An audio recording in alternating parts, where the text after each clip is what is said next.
2 hari setelah dilakukannya simulasi uang sosialisasi oleh Dinas Perhubungan Banjarmasin terkait jalur 2 arah di Jembatan Sulawesi 1 yang menghubungkan Jalan Sulawesi Banjarmasin Tengah ke Jalan Masjid Jami Sungai Jingga Banjarmasin Utara, ternyata mendapat keluhan dari warga.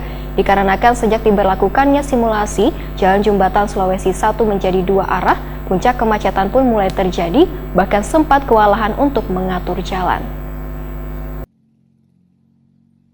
2 hari setelah dilakukan simulasi dan sosialisasi oleh Dinas Perhubungan Banjarmasin terkait jalur 2 arah di Jembatan Sulawesi 1 yang menghubungkan Jalan Sulawesi Banjarmasin Tengah ke Jalan Masjid Jami Sungai Jingga Banjarmasin Utara, ternyata mulai mendapat keluhan dari warga. Dikarenakan pengalihan arus akibat adanya pembangunan Jembatan Sulawesi 2 diberlakukan mulai 27 Juli 2022 hingga Desember 2022 mendatang. Salah seorang pengatur arus lalu lintas Agus Wetakuni Primatipi Baisukan Rabu 27 Juli 2022 membedakan sejak diberlakukannya simulasi jalan Jembatan Sulawesi 1 menjadi 2 arah, puncak kemacetan mulai terjadi, bahkan sempat kewalahan untuk mengatur jalan. Menurut Agus, tingkat kemacetan arus jalan di kawasan Jembatan Sulawesi ini kadang hanya terjadi wahai baisukan mulai pukul 7 WITA sampai 8 WITA, namun terjadi pula wayah kemarian hari pukul 16.30 WITA sampai malam. Begitu pula di tengah hari atau wayah kekanakan bulikan sekolah.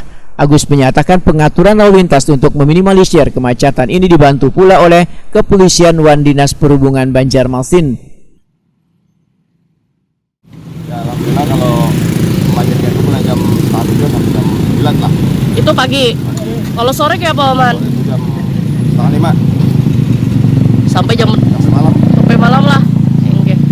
Nah, kalau untuk jalurnya nih ada kah jalan-jalan yang ditutup untuk jalur ke sananya kemana gitu? Lawan arus rel untuk naik ke arah Jembatan. Oke, berarti dari jalan apa sini namanya? Antasan kecil lah. Menuju Pasar Lama kayak apa, Man? Harus putar balik atau kayak apa mungkin? Ya, kalau selama udah balik. Gitulah. Ya, Oke. kami lah agaknya. Biasanya kami tinggal di sini. Gitulah. Ya, tokat di Tegasan. Ini. Tapi dari pihak aparat ada lah kayak di Scoop apa for Besok ada polisi ada jawaban lah. Enggih. Sementara itu, Najahudin, salah seorang warga, mengaku sangat mendukung pembangunan Jembatan Sulawesi 2 ini sehingga nantinya akan memperlancar arus lalu lintas di kawasan tersebut. Mengenai kemacetan yang ditimbulkan akibat pembangunan jembatan ini, menurut Najahudin adalah biasa karena hanya beberapa bulan saja. Namun setelah itu arus lalu lintas akan kembali lancar. Ya, selama ini warga antusias juga untuk membangun jembatan karena kan katanya yang baru rencana. Jadi kan nggak dari dari dulu kan jembatannya kecil. Itulah. Gitu.